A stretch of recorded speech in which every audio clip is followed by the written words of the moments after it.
بسم الله الرحمن الرحيم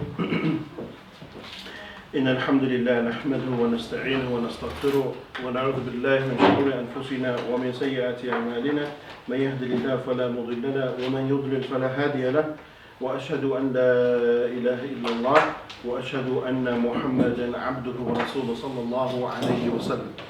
السلام عليكم ورحمة الله وبركاته. MashaAllah, good to see everybody here, or most people here, and some new faces as well. Welcome. Most of you made a big sacrifice, I know, sacrificing the Pakistan versus India game to come and listen to me. So I appreciate the big sacrifice. Some weren't able to make the sacrifice, but we'll deal with them next week when we catch them. Ustadh, Okay. No, I know your loyalties now. Okay, let's start. Bismillah. We'll be looking at Surah Al-Ghashiyah, which is chapter 88. Surah Al-Ghashiyah, chapter 88, another early Meccan surah. Let's start with this recitation. أعوذ بالله من الشيطان الرجيم. بسم الله الرحمن الرحيم. هل أتاك حديث الغاشية وجوه يومئذ خاشعة عاملة ناصبة تصلى نارا حامية تسقى من عين آنية ليس لهم طعام إلا من ضريع لا يسمن ولا يغني من جوع وجوه يومئذ ناعمة لسعيها راضية في جنة عالية لا تسمع فيها لاغية فيها عين جارية فيها سرر مرفوعة وأكواب موضوعة ونمارق مصفوفة وزرابي مبثوثة أفلا ينظرون إلى الإبل كيف خلقت وإلى السماء كيف رفعت وإلى الجبال كيف نصبت وإلى الأرض كيف سطحت فذكر إنما أنت مذكر لست عليهم بمسيطر إلا من تولى وكفر فيعذبه الله العذاب الأكبر إن إلينا إيابهم ثم إن علينا حسابهم. Okay, Bismillah ar-Rahman ar-Rahim. Chapter 88, Al-Ghashiyah. Now, before we get into the contents of the surah, this surah is one of those that the Prophet ﷺ, he would read very often. He would couple the Surah Al-Ghashiyah with Surah Al-A'la, and he would read those commonly on the Friday prayers. Leading the Friday prayers, he would lead those two, and also when he is leading the Eid prayers, he would read these two surahs as well. Another one of those surahs that he would read on a Friday is Surah Jumu'ah. Okay, and one of the wisdoms or the hikmah behind reading such surahs on these occasions is because on Eid or on a Friday, what do you tend to have? You tend to have a bigger congregation, more people listening. So the Prophet ﷺ would focus on these ayat, and this Al-Ghashiyah, as the name suggests, Al-Ghashiyah is one of the names of the Day of Judgment. So it's all about the akhirah, all about our accountability, what's going to come, and the events of what are going to come as well. So whenever there was an opportunity to address the masses, the Prophet ﷺ would read Al-A'la and Al-Ghashiyah. Now this surah effectively covers two topics. The first topic is that of resurrection. Okay, so we'll be talking about the resurrection, and number two, the latter part of the surah talks about clear proofs about the existence of one true God, okay, of Tawheed. Alright, and the surah concludes with a simple statement or a message to the Prophet ﷺ, which we will talk about, addressing that the role or the job of the Prophet is to just do what? To give the message. He is not there to force people to convert. He doesn't have the power or the ability to force someone to accept Islam. All his job was to preach the message. And that's how the surah ends. So we see the 3 stages within this surah. Okay. Now the very first ayah, هل أتاك حديث الغاشية, the harf or the particle hal, what does hal signify for us in Arabic? It's a question, yeah, it's a question. So something interesting in Arabic, if you look at Arabic books, especially the older ones, you'll not find any punctuations inside books. There's no full stops, there's no commas, there's no exclamation marks, there's no question marks. These things are imported from the English language, and now we use them in the modern standard Arabic. But traditionally there was none of those. So imagine reading a book that doesn't have full stops or commas, or you don't know where you are. You truly have to understand the language to know when the author has stopped, when he has started, and so on and so forth. The hal is the equivalent of a question mark. Okay, so if an Arab was reading this sentence, he knows the English mind will pick up a question mark at the end of the sentence, but the Arabic speaking would understand that the hal is signifying that it's a question. Okay, it doesn't have any meaning except for the fact that it transforms the statement into a question. So Allah subhanahu wa ta'ala, He begins by asking a question. Hal ataka, has the news of the Ghashiyah come to you? Okay, the Ghashiyah is one of the names of the Day of Judgment. So how do they translate Ghashiyah in any of your translations? Overwhelming, yeah? So the overpowering or the overwhelming. Has the news of this day come to you, this overwhelming day? Now what type of question is this, where of course Allah is asking the question, He doesn't need the response. But what kind of question is that? Rhetorical question, okay? A rhetorical question that Allah subhanahu wa ta'ala begins the surah with a rhetorical question, not because He needs an answer, but He's making you think, okay? And this is something a bit different to most of the Makki surahs, because most of the Makki surahs we've seen, so far they've been starting with what? With a qasam, yeah? Most of them starting with the qasam. Here, now Allah subhanahu wa ta'ala is using a rhetorical question. Why? Because the human mind, okay, if you keep using the same techniques and the same ways of teaching a person, they get bored or they won't pay attention. But if you change things up, now comes a question you'll start to ask. Okay, so as a teacher, or even as a parent, if you were to approach one of your children and ask them just randomly, ask them a direct question, they'll freeze and they'll stop and start thinking. So you've got their attention. Now you can bring the rest of the information. So Allah subhanahu wa ta'ala starts off with a rhetorical question. Have you heard of that day, Al-Ghashiyah, this overwhelming day? Now what is this day? Someone will say Al-Ghashiyah and start looking at the meaning for Al-Ghashiyah. What does this exactly mean? Allah subhanahu wa ta'ala answers His own question in the next verse. What does He say? وُجُوهٌ يَوْمَئِذٍ خَاشِيَةٌ. It is a day, wujuh, where the faces, okay, where the faces, يَوْمَئِذٍ, then on that day, will be khashi'ah. Okay, khashi'ah coming from the word khushu'. So when you're in khushu', in prayer, you are what? You are concentrating, okay, you are focused, yeah? Let him in. So you're going to be focused, okay? And in some of the Tafseer they say even this way, khashiyah, on that day the faces will be saddened or will be humiliated because of the intensity of what is taking place. So yawma idin khashiyah, the faces on that day will be humiliated. Amilatun nasiba. So the next verse, Allah subhanahu wa ta'ala, their faces will be amila, will be tired and weary.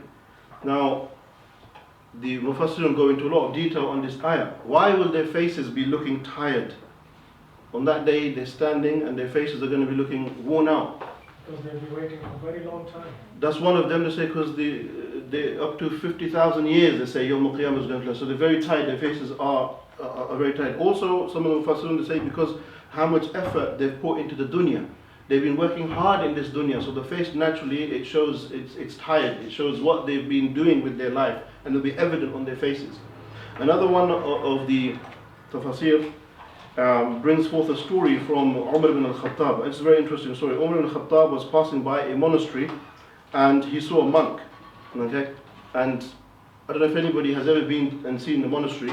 So we're not talking about normal churches. If you've ever been to Egypt or other places, you will see monks, they really do, they live in like a little chamber. You know, they've got their garment and they don't come out much, and they claim that they're always worshipping God. They don't eat much, they don't get married, they don't, all of this for the service, they say, for God, so we get closer to Allah. Umar ibn al-Khattab, once he saw a monk, and he saw this monk, and Umar looked at him, and he began to cry. And when he began to cry, somebody asked him, Ya Amir al-Mu'mineen, why are you crying? And then Umar, he repeated this verse. He said, Amilatun Nasiba. He said, look how much effort this person has put in, because he thinks he's serving God. But the reality is, this same person, this monk, when he stands in front of Allah, he's going to be on the other side. He's going to be destroyed. So he spent all his life thinking he is serving God, but in the end, it's a complete waste of time. So Umar, he started to cry. And subhanAllah, that's a monk that we don't see too often, but to bring some examples, living in Southall, you get to see different cultures, and subhanAllah, there's a massive Sikh temple at the end of my road. And sometimes when you see the efforts that like some of the Sikhs or the Hindus put into their faith, it's really subhanAllah surprising. And this verse came to my mind as well, that in their faith they don't cut off any of the hair on their body, okay, the male and the female. They have a Fajr prayer as well, where they wake up early and you see them walking towards the temple just before sunrise. They dedicate their life in what they're doing, but subhanAllah, once again I was thinking just like the monk, Amilatun Nasiba, what a waste of time. That you put so much effort into what you think you're getting closer to God Almighty, but it's just a complete waste of time. Even those, some of the Hindus and others who don't get married, they don't eat meat, they're vegans, they don't eat even eggs, don't eat potatoes, all for the sake, they're thinking they're sacrificing for the sake of Allah. But once again, like Umar said, Amilatun Nasiba, on that day you will see that it's a complete waste of time, and it's not going to benefit you in any way. So, moving over to the fourth verse, Amilatun Nasiba, Tasla narun hamia. Okay. Then they will enter, Tasla narun hamia, they will enter into a fire, narun hamia, and the word hamia has come up before. Now what does hamia mean? A blazing fire, a very hot fire. So not any nar, but an extreme nar. And then Allah says, Tusqa min aynin aniya. And then, Tusqa means to give somebody water, okay, to quench someone's thirst. So they, on that day, they'll become very thirsty. We know that Allah subhanahu wa ta'ala has told us about these events, that the sun will grow close. People will be sweating out of their sins, up to their ankles, up to their knees, up to their shoulders, depending on how much sin they've committed. People will become thirsty, and they will turn to Allah and they will ask for water. Tusqa min aynin aniya. And when they will ask for water, then they will be given water from a ayn. And the ayn is a fountain or a spring. Yeah, it's one. There's so many words, some words in Arabic that have got so many different meanings, and if you don't know the meanings, you can really translate something incorrectly. So, for example, the word ayn here, it means a spring, but another word for ayn is the eyes. Another word for ayn is property. Another meaning of ayn. Yeah, you can say that as well, evil eye in that context. Another word for ayn is a jasus, a spy. Okay, so if you don't know the correct meaning, you can really misinterpret the ayah. So you have to know the Arabic well. So tusqa min aynin, and so they'll be given water from a spring, where the water aniya, okay, where the water will be gushing forth, and it's described that this water will be boiling water. So when they'll be thirsty and they'll be screaming for water, they'll be given water to drink, and this water will be boiling hot water, which will not quench their thirst, rather will cause their destruction. And we know that there's no final destruction on that day or in the hereafter. They will come back and they will continue to ask for more and more water. It's even said in other narrations that they will be given not just boiling water, but when they will ask for it, they'll be given water from the pus. So if you burn yourself, then you have like a skin come up and there's water inside. They'll be given that water to drink from the boils. Yeah. So you would say tusqa min aynin, and they'll be given water from a spring which will have boiling water. Then they say laysa lahum ta'amun illa min dari'. So after asking for water, then they will ask Allah for food. They say, we're hungry, it's been such a long time, we need some food. Then Allah says, لَيْسَ لَهُمْ, لَيْسَ means they do not have, لَهُمْ طَعَامٌ, there is no food for them except إِلَّا مِنْ ضَرِيعٍ. Dari' is a plant. And the description of the plant, it's a very dry plant, and it's got thorns. So the closest we can imagine this is a what?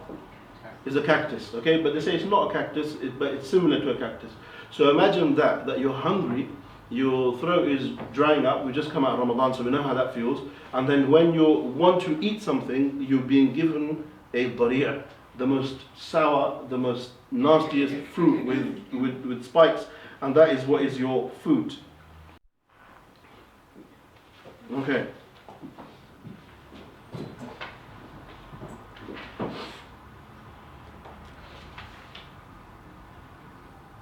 Okay, and then لا يسمن ولا يغني من جوع.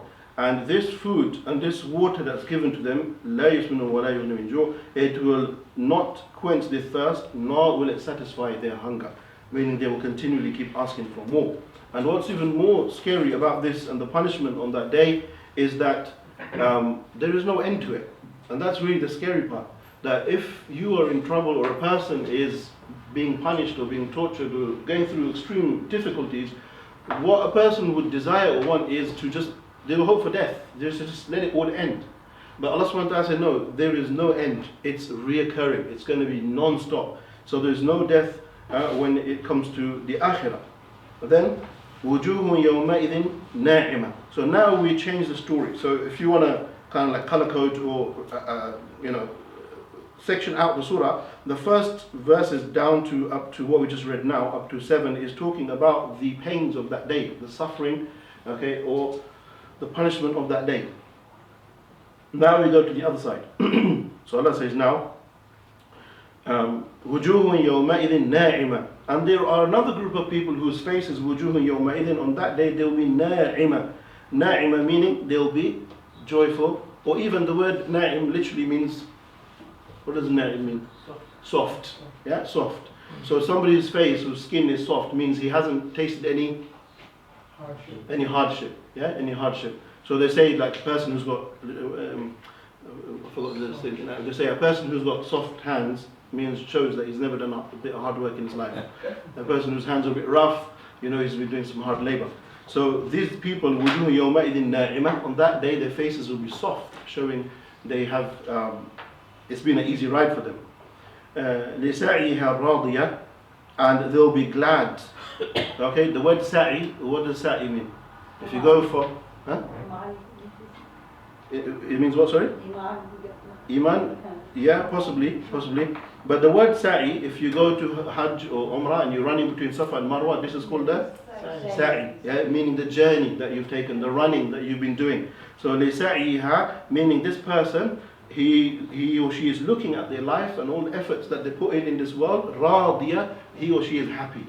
Think, yes, it was worth it. Everything I did, it was all worth it. Fi jannatin aliyah, and then they'll be placed into Jannah, but not just any Jannah. He says jannatin aliyah.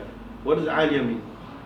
High. They'll be put into the high. We know there's different levels of Jannah. He'll be placed in the highest place in Jannah. Okay. Now, brought something to my attention that if you're going to go on a holiday, take your family somewhere and you're going to go to a hotel or somewhere. Generally speaking, if you had the choice of booking any place you would like in a hotel, and let's say it's made of 20 stories, where would someone prefer to be? Would they prefer to be on the ground floor, or would they prefer to be somewhere near the top? Near the top, right? And why would you want to be at the top? That's good. You see the view. You can see everything. You have to be at the top. So Allah said, Jannatin aliyah, that will be in the highest place in Jannah. Why? Because it's 5-star there. You can look down and see everything what's happening. So fi jannatin aliyah, that Allah subhanahu wa ta'ala will not just give you Jannah, but He'll give you the highest place where you get to see everything. لا تسمع فيها لاغية, and in this place you will not hear any laghiyah. And laghiyah comes from the word laghu. Laghu means literally nonsense. Okay, you're not going to hear any backbiting, any foul talk, nothing. It's all going to be positive and constructive. Okay, and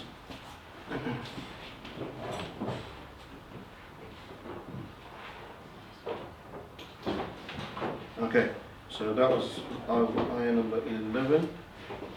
And then Allah subhanahu wa ta'ala says, Fiha aynun jariya. And inside of this Jannah there will be aynun. Ayn means springs. Jariya meaning running springs. Okay, again, the word ayn comes in, so you have to be very careful how we translate that. So Allah says, you'll be in the highest place in Jannah, and in this place there will be springs, rivers that are flowing from these places. And then he says, Fiha sururun marfu'a. And a sarir in Arabic means a bed. But in this context, talking about couches or a throne, you'll be given something very special to sit on. But not just a bed or a throne to sit on, but marfu'a, meaning raised. Okay, marfu means something high. So you'll be in this high place and you'll be given thrones and you'll be sitting in a high position. Okay, fiha sururun marfu'a. So you'll be given this throne and you've got rivers flowing. And it says, وَأَكْوَابٌ مَوْضُوعًا. Not just that, but then you'll be given akwab, which is the plural for kub. You'll be given cups. Okay? And these cups, mawdu'a, they'll be full of whatever it is that a person wants to drink. Be that water, be that milk, be that honey, or even be that wine. Okay? Allah subhanahu wa ta'ala says, all those things will be made available to you.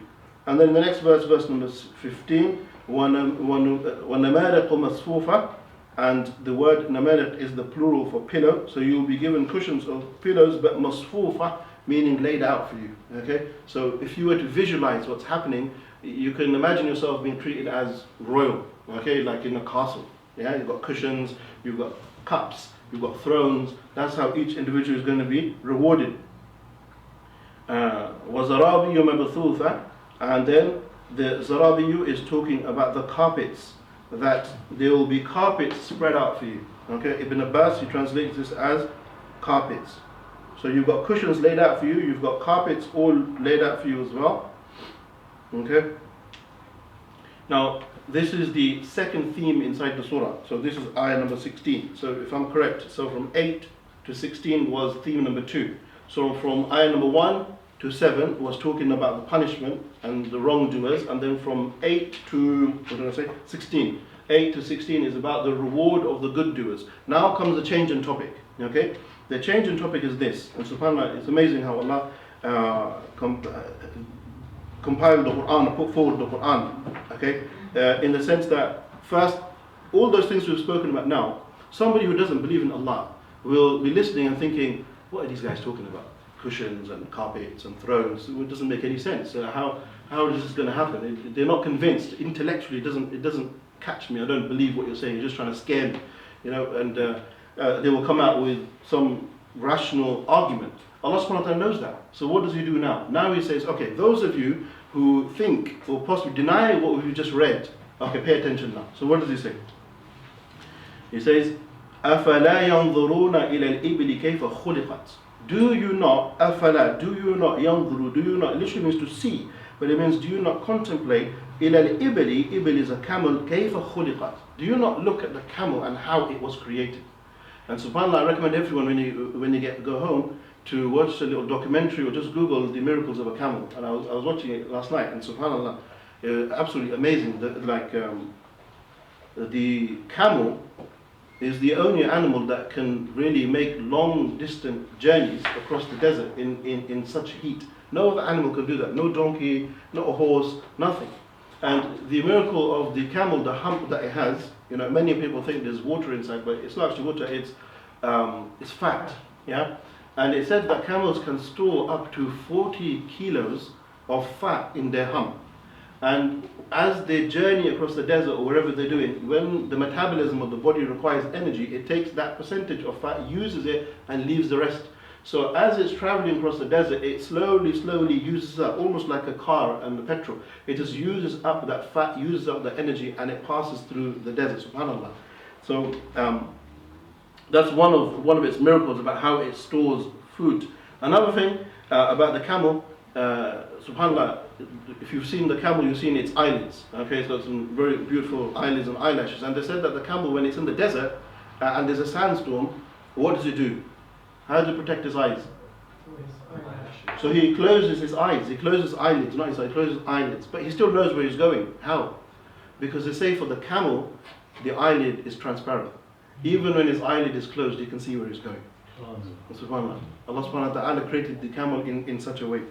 They said also that the camel can journey up to 8 days. 8 days, day and night, just walking. So you give it food and water, it fills up its stomach, fills up its hump, and for 8 days you can go where you are. Okay? And subhanAllah, it can survive up to temperatures as hot as 50 degrees Celsius or the Sahara Desert. If you've been to the desert, you know how difficult it is. The camel can survive the extreme heat for 8 days going up and down the desert. And also what's also interesting with this animal, subhanAllah, is the fact that, is the meat of the camel halal? Yes. So the meat halal. Can we use its skin to make things? Yes. It's got very strong skin. You can do a lot, make carpets, make jackets, or whatever you want. Does it have milk? Yes. So you can make its milk as well. The Prophet ﷺ in a hadith spoke about its urine as well. That the urine of the camel has some purifying properties, okay, that it cleans. So there's nothing left of the camel except that everything is useful. The whole of the camel, from its head to its toe, is all useful and beneficial. So if, let's just say, you're on a journey and you run out of food, then you can even slaughter your camel and eat it. So the camel in its entirety is very useful. And I remember, I forgot the brother's name, sisters, your husband, what was his name? Usman. So Usman Mashal from Sudan, he told me about the camel. So he said the most tastiest meat on the camel is the hump. And I said, how do you eat it? He said, we don't cook it. We just cut the hump off, take the skin, and we just eat it. And he said it's the most tastiest food. So subhanAllah, this is just the camel. So Allah subhanahu wa ta'ala, He says, أَفَلَا يَنْظُرُونَ إِلَى الْإِبْلِ كَيْفَ خُلِقَتْ.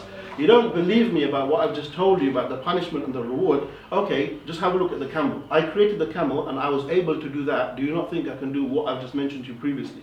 So Allah, He reaches out to the intellect as well. He doesn't stop there. Verse number 19, وَإِلَى الْجِبَالِ كَيْفَ نُصِبَتْ. Do you not think about the mountains? I am the creator of the mountains. Do you not think how I made those mountains and how deep rooted those mountains are? Number 18. Sorry? Number 18. Oh, number 18?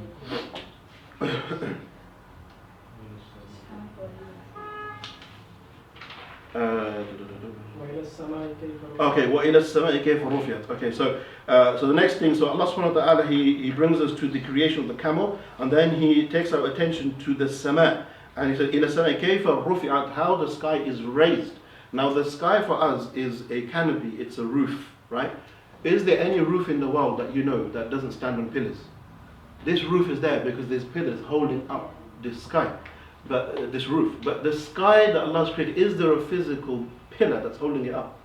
And not just that, but what does it say? سَبَعَ سَمَاوَاتٍ. It's not one sky, there's 7 skies. And none of them have pillars.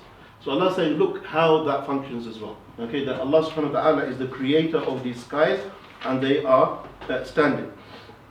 And then we go to the next verse, which was وَإِلَى الْجِبَالِ كَيْفَ نُصِبَتْ. And then we look at the mountains and how deep they are rooted. Okay, when I read the word rooted, that reminded me of teeth. Okay, so even if you pull out a teeth, you know what you see of your tooth is very little. What's inside is actually quite big. The same as an iceberg. You know, if you commonly see an iceberg, the tip of the iceberg, what's above ground is very little. What's underneath is really, really big. The same thing with the mountains. When we see the mountain, we're shocked at how big it is. But subhanAllah, have you ever thought how deep that is under the ground? And Allah subhanahu wa ta'ala says, وَإِلَى الْجِبَالِ كَيْفَ نُصِبَتْ. How we have established these mountains and how firm they are. Why? So you can live on this land. They're holding the land together.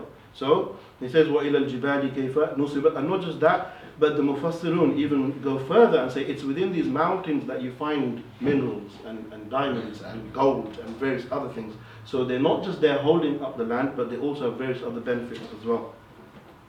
And then the next verse, وَإِلَى الْأَرْضِ كَيْفَ سُطِحَتْ. And how the earth has been outspread. Okay, how Allah subhanahu wa ta'ala has created us for the earth to live on. Okay, now these are early Meccan surahs. And the people, you have to take yourself out of busy London life for a second and put yourself in Mecca, a place, imagine mountains, desert, camels, all these things. Now, think how Allah subhanahu wa ta'ala is addressing these people. For us, when's the last time someone saw a camel? Maybe you went to London Zoo or something and you saw a camel. But probably some of us have never seen a camel. When's the last time you saw a mountain? Like you really went up a mountain? probably a very, very long time ago. When's the last time you stood back and looked up at the sky? No? Probably when the PIA flew up and you said, oh, it's a PIA. Okay, something along those lines. No one really contemplated and looked at these skies. But these Bedouins we're talking about, that was their livelihood. That was their day in and day out. The camel, the mountains, the desert. They understood that. So Allah subhanahu wa ta'ala, when He was appealing to the rationale of these people, He spoke in a language that they understood.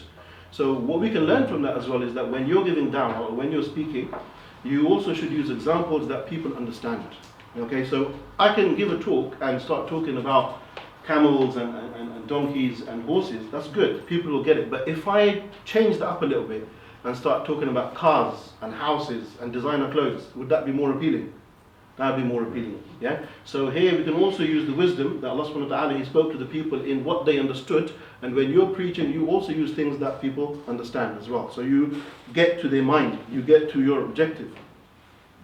Now there's another beautiful story which is connected to these verses, and this is the story of a companion. Write this name down. His name is Dimam, so D-I-M-A-M. Okay, I'm giving you the English. Dimam ibn Tha'laba. Okay, Dimam ibn Tha'laba. Now, upon hearing these verses, this man, he came to the Prophet ﷺ, and he was a Bedouin. Okay, so he knows camels, he knows horses, he knows these things. So he came to the Prophet ﷺ, and he had a few questions for him. And he said, "Oh Muhammad," he said, "we've heard about your message." Okay, and they asked, "Do you claim to be the Prophet of Allah?" And the Prophet ﷺ said, "Yes, sadaqt, I claim to be the Prophet of Allah subhanahu wa ta'ala." Then the man, he said, "Who created the heavens?" And the Prophet ﷺ responded, and he said, "Allah subhanahu wa ta'ala." The man, he listened. Then he continued, and he said, "And who set up the mountains?" And the Prophet ﷺ said, "Allah." And the man, he continued to listen. And then he said that we hear that you claim that we have to pray 5 times a day. Is that true? The Prophet ﷺ said, "Sadaqt." Yes, that is part of the message. Then the man continued, and he said that we hear that you command us to give charity and give it to the poor. Is that true? And the Prophet ﷺ said, "Sadaqt." That is also correct. And then he said, we hear that you command us to do Hajj once in our lifetime. Is that true? And the Prophet ﷺ, he said, "Sadaqt, you have spoken the truth." And then this man, he responded and he said that, "Wallahi, I will do all of those things that you have said, and I will not do anything less, and I will not do anything more. What is my affair?"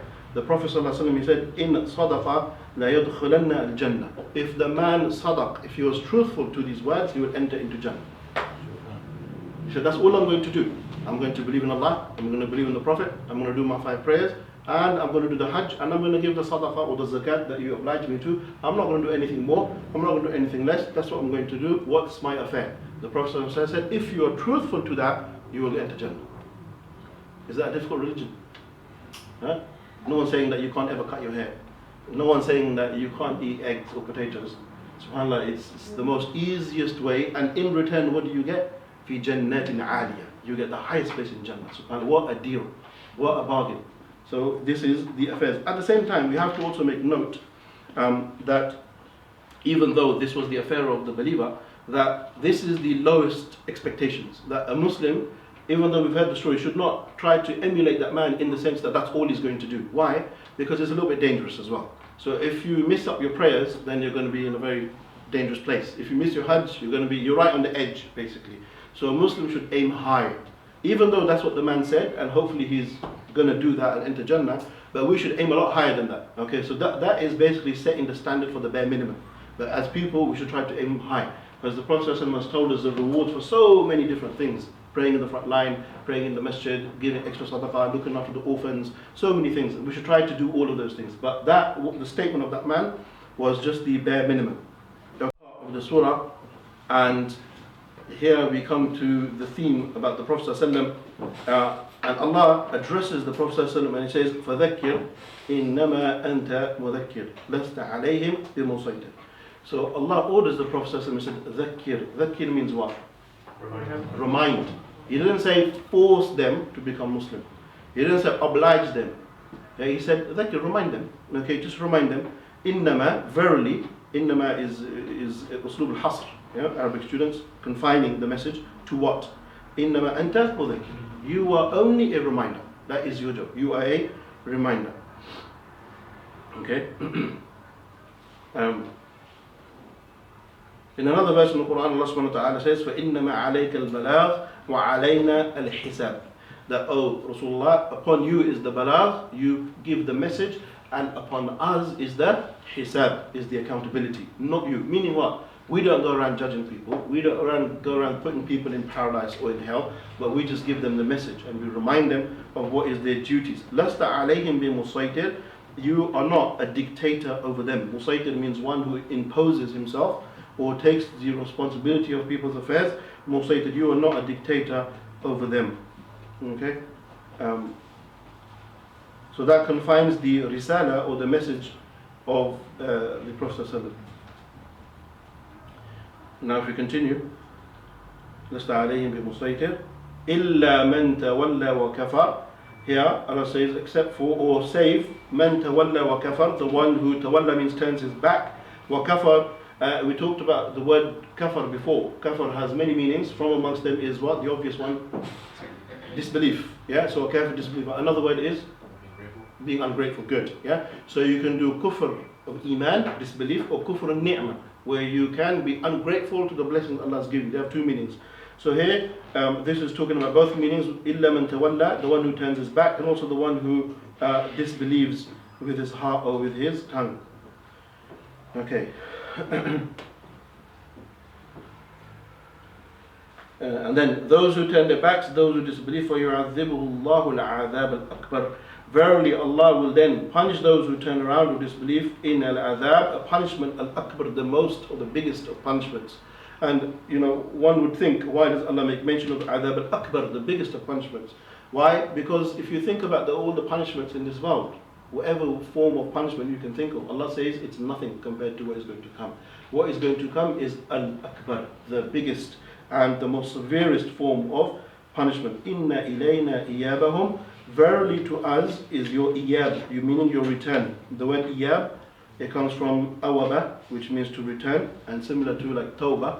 Tawbah comes from awaba as well. Tawbah literally means to repent. But when you're repenting, you are doing what? You are going back to being a good person. You're going back to Allah subhanahu wa ta'ala. So, inna ilayna iyabahum. Verily, no matter what you do, your return is to us. Okay, you are going to come to me. Thumma inna alayna hisabahum. And then it is upon us to do your reckoning or to do your hisabat. Okay? That brings us to the end of that surah. Just to conclude as well, that these are Makki surahs, early in the Meccan period. This was the time when the Sahaba, the Prophet ﷺ, were going through the most difficult of times, okay? Where they were being persecuted, where they were being killed. And Allah subhanahu wa ta'ala, He once again reveals this surah to reassure the Prophet ﷺ, number one, of those who are doing the persecution or the harm, what's going to happen to them. Allah says, none of this is going unaccounted. It's all going to be, they're going to get what they deserve. At the same time, those of you who are patient, those of you who are listening to the Prophet ﷺ, then this is what you're going to get as well. Okay? So Allah subhanahu wa ta'ala reassured the people of what is taking place. Okay? So the surah, it came to strengthen the heart of, number one, the Prophet ﷺ, and also the heart of the believers. Okay, so imagine if you're someone like Bilal who is being tortured on the desert, or someone like Sumayya, Ammar bin Yasir, all of these people who have been tortured and been beaten, and they hear words like this, how would that make them feel? Now it will increase them in iman manyfold. Bilal will stay there another couple of days. He will know what he's getting, so it wouldn't affect him. So Allah subhanahu wa ta'ala, He built their character, built up their imans through these stories. And we can extract out of that as well, that in our lives, okay, we need to be reminded constantly about Jannah and Jahannam. We know it, we all know it, but there's a difference sometimes with believing it. We all know these verses. You've read this surah, I'm sure you've read it in different languages, you've done tafsir, but when you hear it again, what does it do? It reminds you, it puts you back on track. So this is why that we need these constant reminders that the mind and the world, we very materialistic life, very rational life, we live everything now, 1 + 1 is 2, everything has to be, make sense. If it doesn't make sense, it doesn't work for me. But Allah subhanahu wa ta'ala is telling us that you have to go back, always remind each other of Jannah and Jahannam so that you're back on track. Okay, so this is why we read these surahs often, to remind us of what is to come. Okay, any questions before we move over to the next surah? Just one question regarding Wujuhun Yawma Izin Khashiyah. Yeah. The people who will be looking very tired. Yeah. That means maybe that because in the qabr they went through hardship and they're looking tired. They'll be punished. Very good, so you're talking about Amilatun Nasiba. Yeah. So on that day they'll be looking tired. So another explanation for that is what experience they've gone through in the grave, and it can be seen on their faces. Okay, can be seen on their faces. Talking about it can be seen on their faces, Rasulullah sallallahu alaihi wasallam, he said that the believers on Yawm al-Qiyamah, they'll be identified by what? Yeah, exactly. So the Prophet sallallahu alaihi wasallam, he said they'll be identified by what? By the places of wudu. The places where a person does wudu, so your face, your hands, your arms, your feet, they'll be glowing of light. So when you will see somebody else glowing of light, you were people who did wudu and used to pray. And the Prophet said this is one of the ways in which believers will be able to identify one another. Okay, and he gave the example, I forget the word in Arabic, but the example of a horse, a black horse that has the white mark on its forehead. You will glow like that white mark. Okay, that you will stand out. Okay, there's a name for that type of horse, I forgot the name. Yeah. Okay, good. Any other questions? No? Alright, so we will move over now to chapter 78.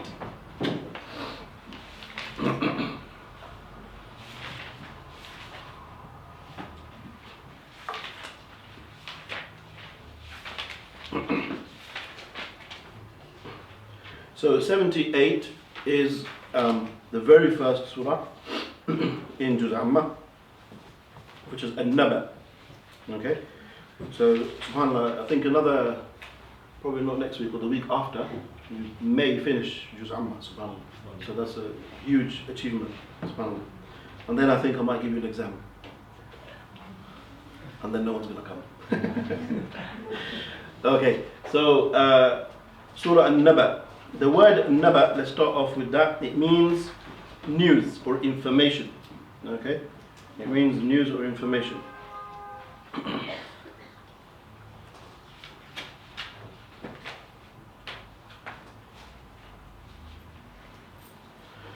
Okay, so it means news or information. And let's summarize the surah first. So the topics in order, what we're going to be talking about. Number one is the surah, it starts off by answering questions. Okay, I'll elaborate. Number two, it talks about Allah's power and His ability. Okay, referring to the fact that He's going to bring the dead back to life. So that's number two. Number three is the meaning of Yawmul Fasl, because it's mentioned, meaning the day of separation. Okay, so what is this separation? Okay. And also the hope and the fear that's placed in the surah. Allah gives people hope and He also puts fear into their hearts. And then I think number five, it also addresses the intensity of the punishment that's going to come.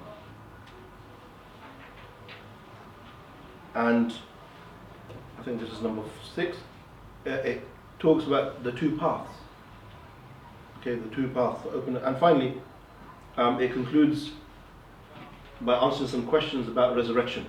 Okay. Now, when we look at this surah, there's a reason for revelation. Okay, why was this surah revealed?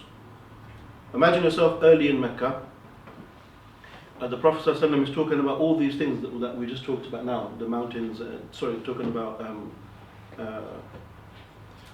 the punishment in the hereafter. Okay, bringing people back to life, the accountability, the belief of one God. So a minority of people, they accepted the message, but the vast majority of people, they rejected the message at that time. They didn't just reject the message, but they also used to accuse the Prophet of being a magician, liar, madman, he's got a personal agenda, whatever. They used to accuse him of different things. So once there was a group of people, and amongst themselves they were asking each other questions in a very sarcastic or in a mocking kind of way. So this man, he claims that we're all going to be brought back to life after death, and they were mocking and they were asking each other questions. What do you think about this? But it was all in a sarcastic, in a mocking kind of way. And upon those questions, this surah was revealed to the Prophet ﷺ, and it starts off with amma yatasa'alun. Okay, amma yatasa'alun. So if you see the it's written like that. Okay, but this is just, it's two words put together. So you got the an and you got the ma. Okay, which should look like amma. But in Arabic you can drop the ma and just leave it as amma. Okay. So that's just a bit of Arabic. Yeah. So the word is an, means what.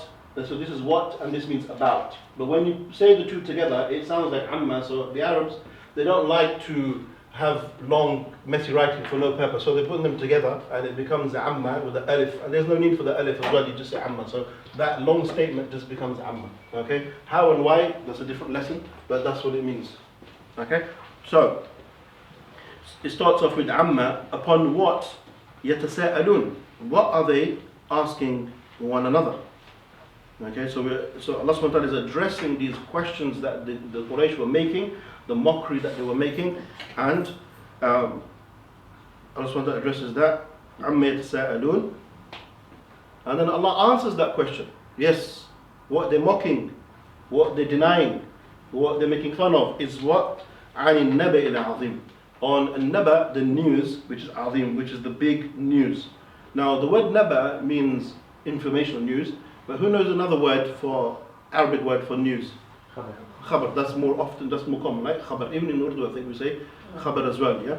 So khabar is news and Naba is news. What's the difference between khabar and Naba? I think khabar is The one is what? The one with new. Okay, so one is new, one is old. Yeah. Naba, I think, comes from the word yunabbi. Okay. Has more importance and more urgency. Good. Yeah. Yeah. A lot closer.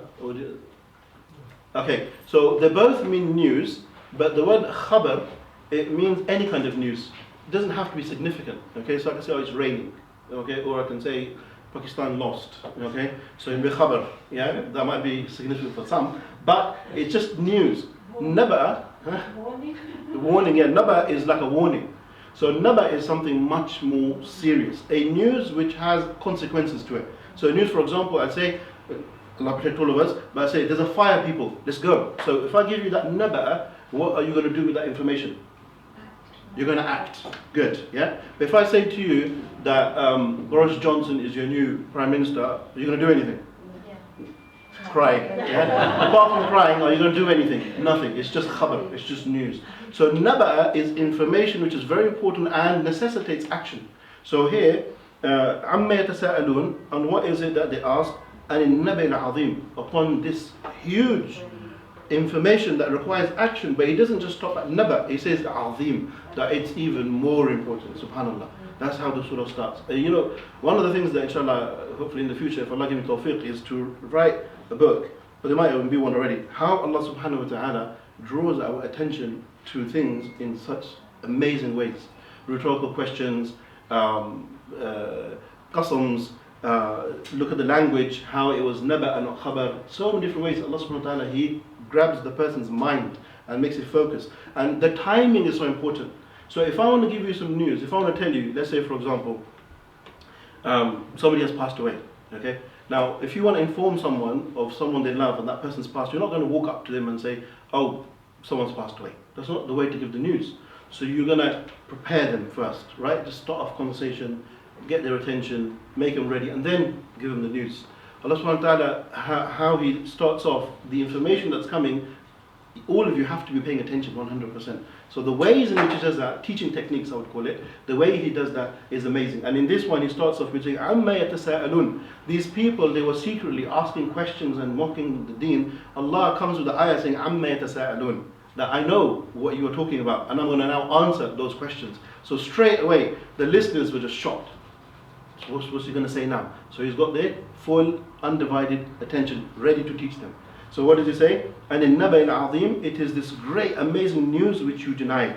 And the Naba, okay, the Mufassirun, they say it is the Quran, okay, or the belief in the Prophet ﷺ, or some even say that the Naba is referring to the actual Day of Judgment. Okay, this is what they are questioning about.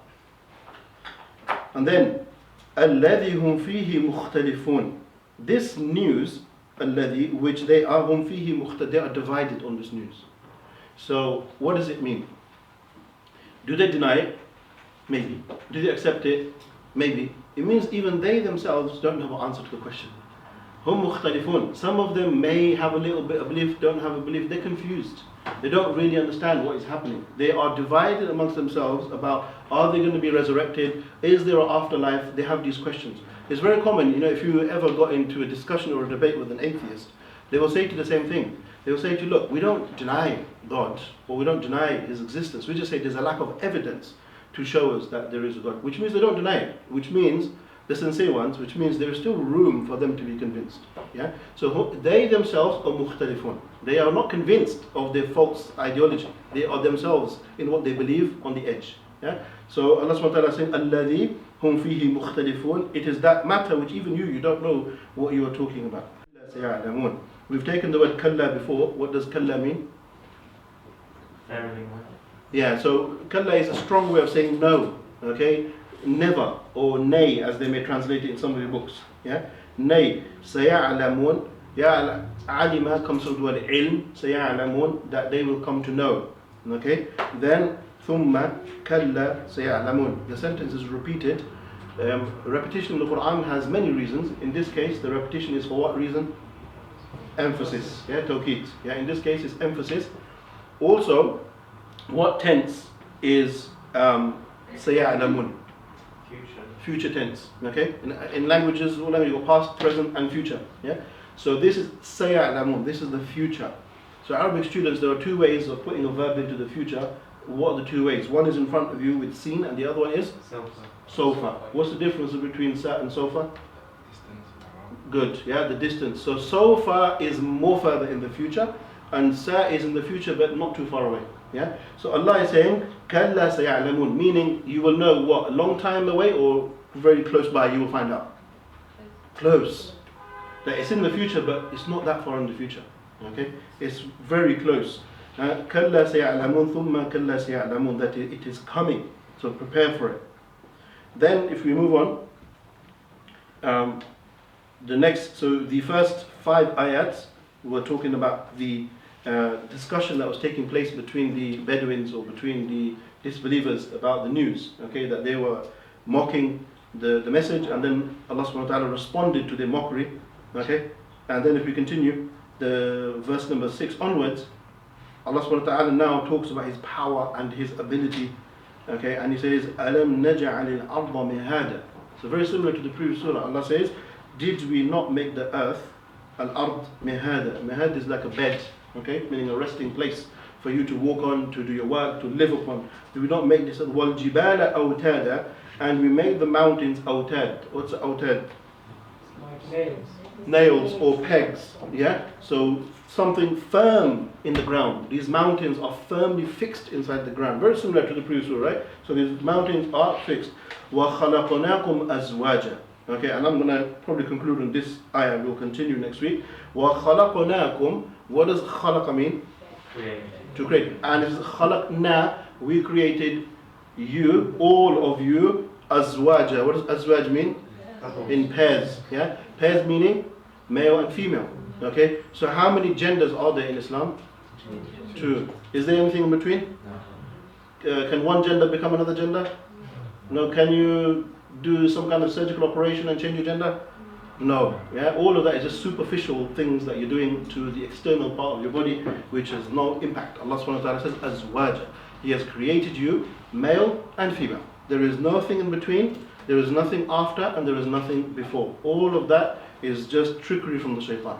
Yeah, this is very simple. The Islamic perspective on this matter is very clear, that we are men and we are women. And what's also important we can extract out of this, وَخَلَقْنَكُمْ أَزْوَاجًا. Azwaj means pairs, and those pairs, do they how does something become a pair? You have one and you have one, you put them together, you get a pair. And here Allah subhanahu wa ta'ala is saying the pair consists of a male and a female. Okay, that's what makes a pair, not a male and a male, and not a female and a female. Okay, Allah subhanahu wa ta'ala, I'm giving you the Quranic message, I'm not giving you my own interpretation of events. Allah subhanahu wa ta'ala is saying that, azwaja, okay, that there are only two genders, and He has created you in pairs, because without pairs, will there be any procreation? No. Will there be any dhurriya? No, there will be nothing, it will be the end. Yeah.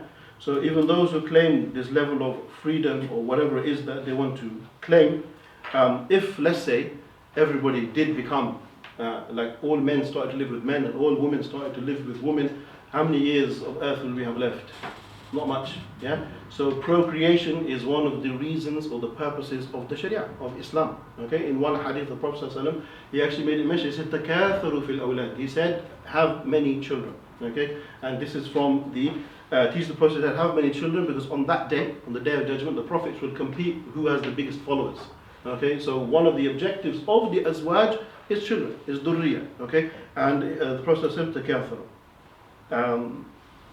So inshallah on that we will conclude. I'll make a little mark. So we'll go up to ayah number 8. So next we'll continue from number 9. Okay, we'll continue from number 9. Okay, please make note of that just in case I forget. Alright, any questions on what we've taken? Feel free to ask any question if I can answer. There's plenty of time, so sometimes we get complaints that you don't give us enough time to ask questions.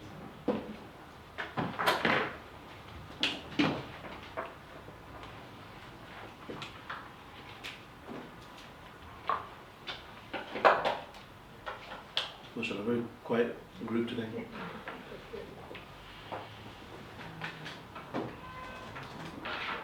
Nothing?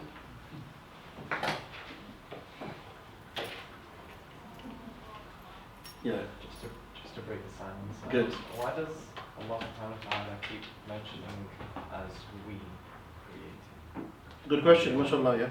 So, خَلَقْنَاكُمْ, that we created you. Okay, simple question that some people will say that it says in the Quran, we. So, they will say that this makes reference to Allah as well as the angels, okay, or other creation. And they say if that's the case, then this is obviously not Tawheed, it's not one God, there are more than one creator. But the simple response to that is it's a royal we, okay, referring to the majesty of Allah subhanahu wa ta'ala. Okay? In the same way, if you listen to the Queen when she gives her وَلِلَّهِ الْمَثْلِ الْأَعْلَى, belongs the best of examples, but just to bring the point home, listen to her Christmas speech, or whenever she delivers a ceremony, she refers to herself in the third person and always as we, sometimes it's a we. So it's just a royal we, it's not a we of plurality, it's not showing that there's more than one God. Okay? Good question. So he's broken the silence now, so someone can ask more.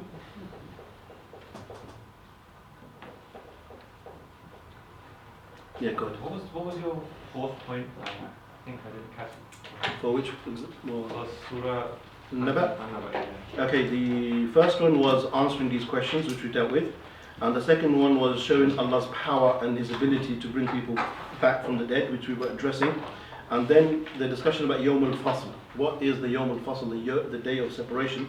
And the fourth point, which I think you're alluding to, is the consequence of the transgressive people, those who break the barriers, and contrasting that with those who will excel and will pass that day. Okay, mashallah. All right. They always want to watch the box so much, but that's quite. I want to keep them here until it is over. Any other questions? Okay. Dad, questions? Are you holding his hand back?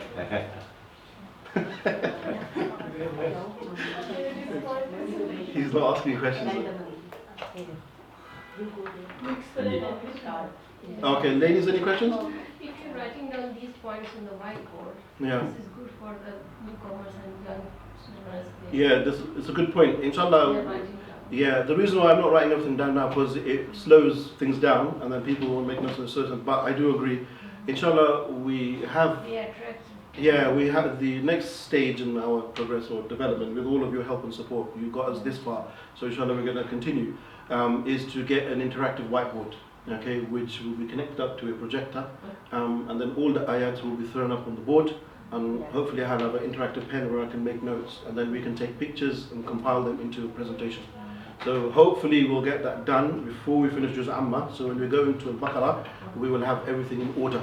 So maybe in the future we can even compile a book or compile something, and people can take better notes as well. So that's the goal. Also the way we are going through Juz Amma, because Juz Amma generally speaking it's quite straightforward. There's nothing too complicated. There's usually just reminders. When we get into Al-Baqarah, where really Baqarah is a complete different story, because Baqarah has lots of rules, stories, aqidah, so many things. So we're going to take our time with each ayah, and we're going to talk about all the ahkam, the rules. Sometimes it will be fiqh orientated, sometimes aqidah orientated, but we're going to go through it in detail. Okay? But Juz Amma, because we read it all the time, we need to be aware of the general meaning of these ayahs. Yeah.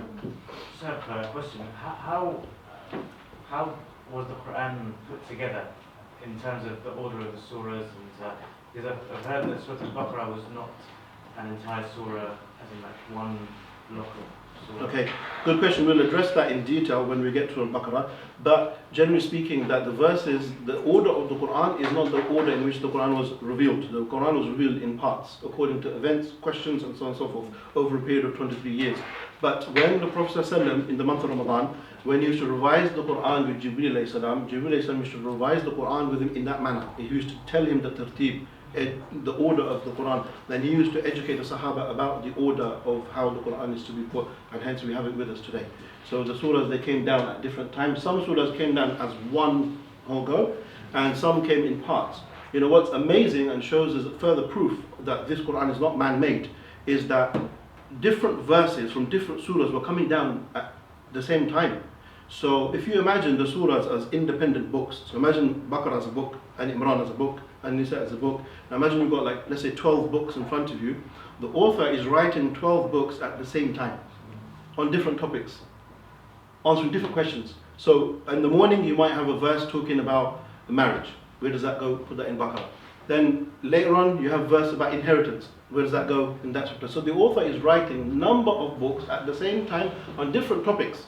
So as to write one book on one topic, look how long it takes to do a thesis, PhD or a master's thesis. Like Allah subhanahu wa ta'ala, He wrote all these in some of them at the same time, showing the power of Allah subhanahu wa ta'ala. We'll go into the exact way in which the Quran is put together when we do Baqarah, inshallah. Yeah. Is it possible for you to pray from your depth of the heart so the Pakistan win today? In return, I promise you that I'll provide you chicken legs on the table. So the question is it permissible to pray for Pakistan to win the match? I think if you want to, there's no harm if you want to pray for them, but I think there's far more important things that you can pray for. So if you've got like a few minutes for prayer, I would say raise your hands up and make prayer for the people of Sudan, for Burma, for what happened in Idlib. Yeah, forget the cricket match. Okay, it's probably rigged, to be honest, but that's a different story. There's no harm in having hobbies or interests. I myself follow sports. I enjoy watching sports. I gather with friends. There's no harm in any of these things. I personally believe everybody should have an interest somewhere, because even if you're the most practicing person in the world, you still need an outlet. You still need to do something else, because you need to keep your mind busy. So be it football, be it cricket, be it making cakes, be it whatever it is that you enjoy, that you should have an alternative where you get to do things as well. It keeps the mind busy, keeps you healthy, and keeps the shaitan away. Okay? So there's no harm in that. But those who are absent today, we'll catch them next week. Few missing. We know who they are. Our attention must be pure. That's right. That's right. All right. That's it. Anything else done? Is there any harm if you just say, may Allah the win, and as well as you can pray for the Sudanese and Syrians and stuff as well? You can. May Allah subhanahu wa ta'ala guide all Muslims. And may Allah make all Muslims victorious, inshallah. In this world and in the next. Okay. Alright, on that note we'll conclude. Barakallahu fikum, subhanakallah wa bihamdika, ashhadu an la ilaha illa anta astaghfiruka wa atubu ilayk. Assalamu alaikum wa rahmatullahi wa barakatuh.